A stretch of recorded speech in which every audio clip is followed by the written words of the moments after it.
Така е низ градовите во Македонија што ги вклучивме, нели, преку линковските вклучувања. До крајот на емисијата ќе имаме уште 2 вклучувања во живо од Охрид и од Велес. Согласно територијалната поделба на Република Северна Македонија, според одредбите од Законот за рамномерен регионален развој, Македонија е поделена на 8 плански региони.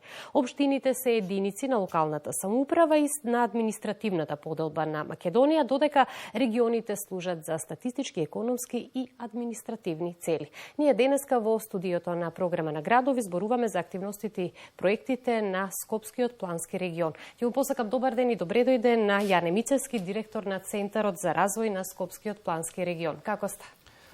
Добро, Сузе, благодарам најнапред за поканата и можноста да учествувам во вашата емисија. Ме се чини втор пат веќе гостувам тука. Голем поздрав и до сите оние кои следат оваа емисија. Се надевам дека ќе можеме да одговориме на многу прашања со нашата работа и нашата визија и цел за која постоиме. Така.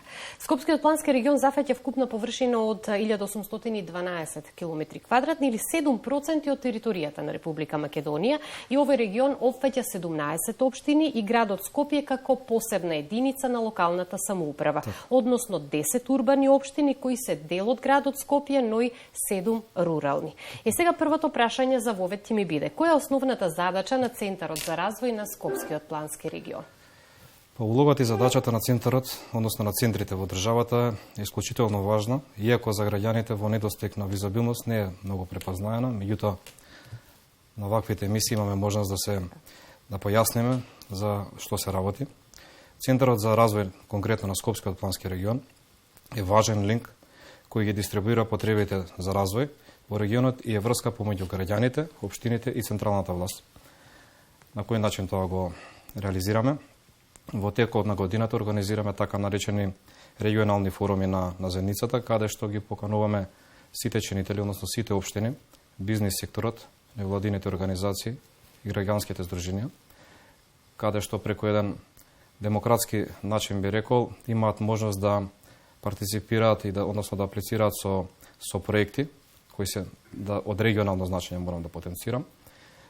Понатаму, врз база на експертска анализа, на дебата, се прави едно рангирање и подоцна истите тие проекти се наша обврска да ги реализираме во текот на годината. Така да тука се опфатени, би рекол, сите општини кои гравитираат во Скопскиот плански регион. Паралелно на тоа, ние сме како центар исто кредибилни да аплицираме на меѓународни повици, како што се повиците финансирани од Европската унија, УСАИД, Швајцарската агенција за поддршка и развој и останатите. Јас би рекла дека доста значајно е за реализација на овие проекти кои што ги кажувате, е со какви ресурси располага регионот за да може, нели, и да се изнајде во која насока ќе се движи реализацијата и за какви проекти ќе станува збор. Па затоа и следното прашање ми е: со какви ресурси располага Скопскиот регион и колку се тие ресурси искористени за развој на регионот и општините поединечно? Скопскиот плански регион е по сите критериуми најразвиен регион од останатите 7. Меѓутоа, за разлика од останатите 7 региони, по територија најмал, меѓутоа најконцентриран и со самото тоа е најкомплексен за функционирање. Ако збориме за природни ресурси, можности би рекле, може да се пофалиме и со огромен број на природни ресурси, како што се планините Водно и Скопска Црна Гора, термоминералните води во Катланово, кои ни даваат можност за развој на банјскиот туризам, воден ресурс ни е секако препознали реката Вардар, притоките Треска, покрај тоа на самата река Треска и веќе изградените 3 хидроцентрали. Тука кога сме веќе кај Треска би ја споменал и Врело, пештерата Врело, која е и како туристички потенцијал во самиот регион. Од природно, културно и историско наследство и археолошкиот локалитет Скопи, локалитетот Градиште во селото Таор, општина Зелениково, тврдината Кале, Старата Скопска чаршија, аквадуктот, бројни цркви и манастири. Кога сме кај инфраструктурата, да не забораваме, најголемиот аеродром во државата е токму во нашиот регион, односно портата во државата е во Република Македонија, токму Скопскиот регион. Тука се националната арена, најголемата мултифункционална арена Борис Трајковски, Во делот на индустријскиот капацитет, Скопскиот регион, тука во однос на другите региони, е на прво место во тој дел. Кај нас е застапена индустријата, текстилната индустрија, металопроработвачката. Така да економскиот развој во Скопскиот регион пред се го сочинуваат големите предпријатија. За стопанството малку ќе поразговараме подолу, но она што е многу значајно, дали успевате сите овие природни ресурси кои што ги споменавте да ги ставите во функција на реализирање на проекти и да најдете соодветни проекти кои што нели со помош на финансиските средства кои што ги обезбедувате на начинот на кој што ги обезбедувате да може да се реализираат. Задоволни ли сте? Секогаш може повеќе, меѓутоа од година во година гледаме овие природни или културно наследни капацитети да ги искористиме преку реализација на проекти, да ги испромовираме како во државата, така и во странство, така да тие капацитети да помогнат за развој не само на при посета нели на тие туристички места, ќе се помогне во економскиот развој на самиот регион, ќе се охрабрат и многу други низи и капацитети во регионот. Рековте, можеби најмал регион на територијата на Република Македонија, многу концентриран и со многу можности. Скопскиот регион ќе истакнам дека има исклучителен потенцијал за развој на стопанството. Дали проектите преку програмата за рамномерен регионален развој токму со овие проекти дали се искористува овој потенцијал за развој на стопанството и генерално за економски развој нели и на целиот регион и на општините? Па генерално кај нас проектите се од широк спектар, меѓу кои дели реализираме проект со кој директно го подкрепуваме стопанството и економското јакнење. Имаме соработка со сите чинители, би рекол, од бизнис секторот, заедничките комори, стопанските комори на Македонија, Сдружение на работодавачи, млади и така натака, женско предприемаштво, да не го заборавам. Еден проект еве сега ќе го споменам што го реализираме во моментов, тоа е проектот Шанса за тебе, финансиран преку Европската унија и преку ИПА 2 програмата. Се работи токму за стопанството, за малите и средни предпријатија во Скопскиот регион, но и пограничниот регион во Република Србија. Идејата е ние бизнис секторот, младите, вработените кои бараат подобро работно место и оние кои не се вработени, да ги вмрежиме и да ги кажеме можностите кои ги имаат овие два региони како дел од Западен Балкан.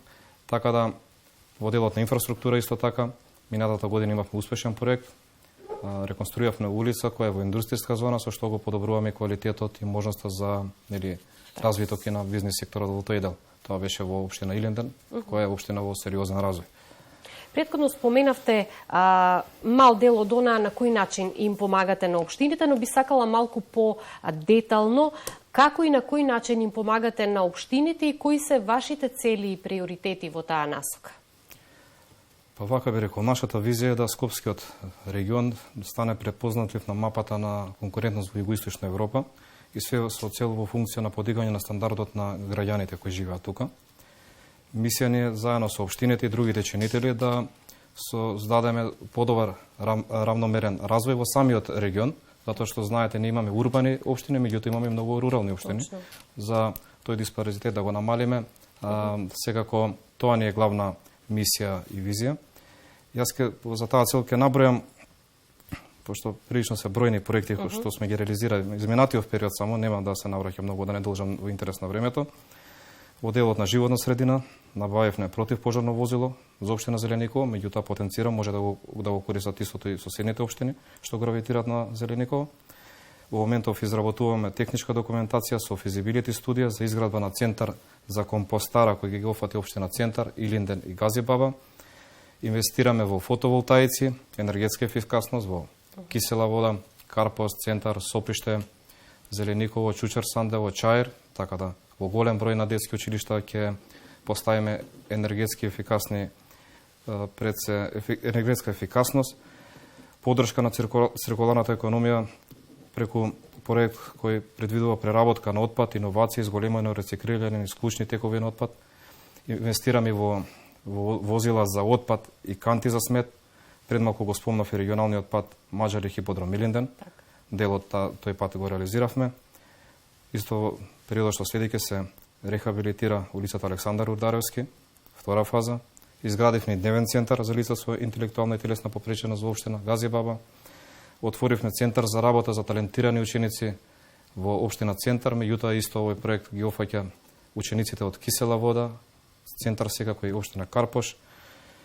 Во моментов исто градиме детска градинка во населено место Петровец, дом на култура во Сопиште, и бројни се не би должел многу, ќе изгубиме многу на време. Така да одлично е што сите овие проекти се проекти од кои што директно бенефит ќе почувствуваат граѓаните и колку и да немаат доволно информации за вашата работа, ќе ги препознаат нели овие проекти кои што директно се вклучени во подобрување на животните услови во кои што живеат граѓаните во општините во Скопскиот регион.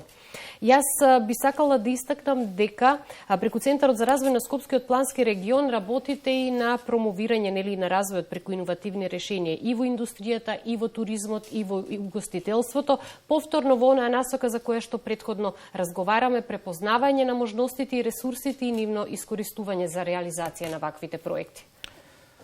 Така, во минатото сме реализирале голем број на ваков тип на проекти. Јас би споменал што е актуелно и што реализираме во моментов.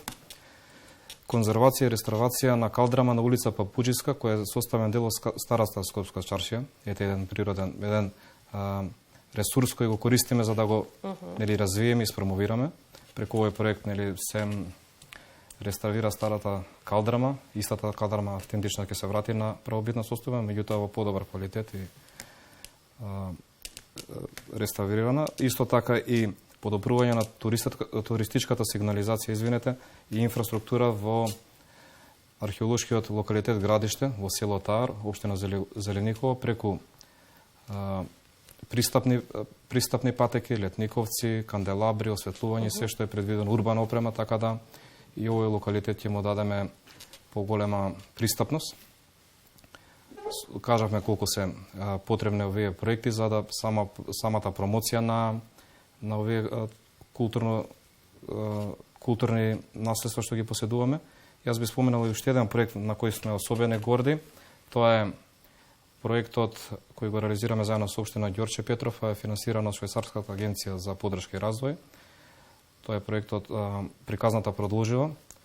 Имено се работи за адаптација на старо основно училиште, кое го адаптираме за дечиња кои за среќа го преживеале канцерот и избореле таа битка и му возможуваме просторие по стандарди кои што се предвидени за таков тип на објекти да за скратен период ги вратиме во тековните општествени активности преку ресоциализација и физичка активност, така да на овој проект сме како центар особено горди и се надевам дека ова 2024 ќе успешно ќе го реализираме.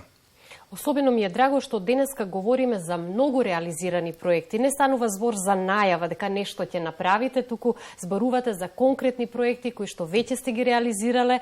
За пофалба е тоа што гледате дека рамномерно да бидат распоредени овие проекти, да бидат офатени и урбаните и руралните средини како дел од општините во Скопскиот плански регион. И како завршница ќе кажам дека вашата основна задача е јакнење на капацитетот на мрежите во локалната и руралната заедница, бизнис секторот, стимулирање на развојот на локално и регионално ниво, јакнење на принципот на јавно-приватно партнерство и делување во насока пред се на подигање на квалитетот на живење на граѓаните кои што живеат во овој регион.